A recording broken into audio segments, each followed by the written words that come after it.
Hello bachcho, let's read this question. The question says, in the following questions, the assertion and reason have been put forward.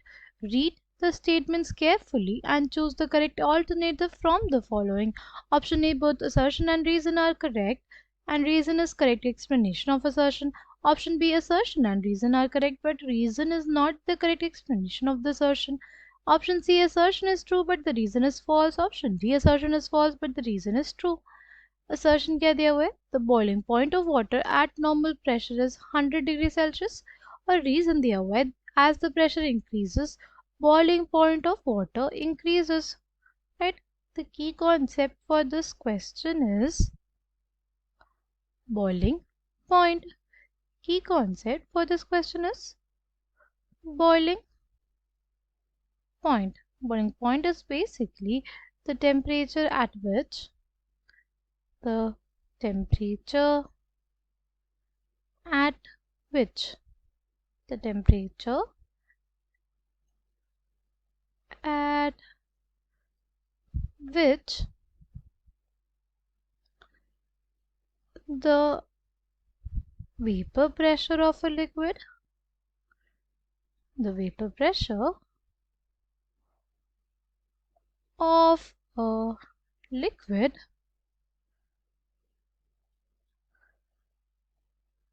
becomes equal to the atmospheric pressure, becomes equal to the atmospheric pressure. atmospheric pressure कितना होता है 1 atm होता है, right? What is vapor pressure of a liquid? So इसको ऐसे समझते हैं, suppose एक कंटेनर है हमारे पास, ये इसके अंदर कोई लिक्विड रख दिया हमने, ठीक? तो लिक्विड के कुछ ऐसे पार्टिकल्स होंगे जिनके पास काफ़ी हाई एनर्जी होगी, लिक्विड के कुछ ऐसे पार्टिकल्स होंगे जिनके पास काफ़ी हाई एनर्जी होगी और वो किस में चले जाएंगे, वो लिक्विड से चले जाएंगे वेपर स्टेट में, राइट? वो लिक्विड से चले जाएंगे किस में, वेपर स्टेट में. ऐसे पार्टिकल्स, लिक्विड के ऐसे पार्टिकल्स जिनके पास बहुत ज़्यादा एनर्जी होगी, राइट, वो किस में चले जाएंगे, वेपर स्टेट में. वो क्या बना लेंगे, वेपर्स बना लेंगे, ठीक है? तो यहाँ पे हमारे पास क्या रहेगा, वेपर्स, ठीक है? ये जो वेपर्स रहेंगे, राइट, यहाँ पे जो ये वेपर्स है प्रेशर एक्सर्ट करेंगे, राइट, जिसको हम लोग बोलेंगे क्या, वेपर प्रेशर. इसको क्या बोलेंगे, vapour pressure of the liquid, right? जो हमारे पास लिक्विड्स होते हैं उसके कुछ ऐसे पार्टिकल्स होते हैं जिनके पास बहुत हाई एनर्जी होती है, तो वो एस्केप कर जाते हैं from the surface of the liquid, right? और किस में चले जाते हैं, वेपर स्टेट में. ये जो वेपर्स बने ये क्या करते हैं, ये एक्सर्ट करते हैं वेपर प्रेशर, राइट, जिसको हम लोग बोलेंगे vapour pressure of the liquid, ठीक? तो जब ये vapour pressure of the liquid जब भी इक्वल हो जाता है किसके, एटमॉस्फेरिक प्रेशर के, तब हम लोग बोलते हैं कि हमने अचीव कर लिया क्या, उस पर्टिकुलर लिक्विड का बॉइलिंग पॉइंट. अगर बात करते हैं बॉइलिंग पॉइंट ऑफ वाटर की, तो वो कितना हो जाता है, वो 100 डिग्री सेल्सियस पे, 100 डिग्री सेल्सियस पे जो वाटर का वेपर प्रेशर होगा, right, vapor pressure of water will be equals to the atmospheric pressure which is 1 atm, right? तो ये जो स्टेटमेंट है वो हमारे पास क्या हो जाएगा, करेक्ट हो जाएगा. रीजन दिया हुआ है उसका, as the pressure increases boiling point of water also increases. ये जो स्टेटमेंट है ये हमारे पास करेक्ट है, ठीक है? इसको हम लोग ऐसे समझ सकते हैं कि देखो देखो अगर हमारे पास लिक्विड था उसके ऊपर हमने क्या कर दिया, प्रेशर इंक्रीज कर दिया, लिक्विड था हमारे पास उसके ऊपर हमने प्रेशर इंक्रीज कर दिया, तो क्या होगा, अब कम वॉल्यूम में क्या होगा, ज़्यादा नंबर ऑफ पार्टिकल्स प्रेजेंट होंगे, राइट? अब हमारे पास वॉल्यूम क्या हो गया, कम हो गया लिक्विड का, राइट? कम वॉल्यूम में अब ज़्यादा नंबर ऑफ पार्टिकल्स होंगे, ठीक? सी, जो हमारे पास लिक्विड के पार्टिकल्स होते हैं, राइट, वो वेपर स्टेट में कब जाते हैं, कब वेपराइज होते हैं, जब जो मॉलिक्यूल्स होंगे वो मूव करेंगे फास्टर, राइट।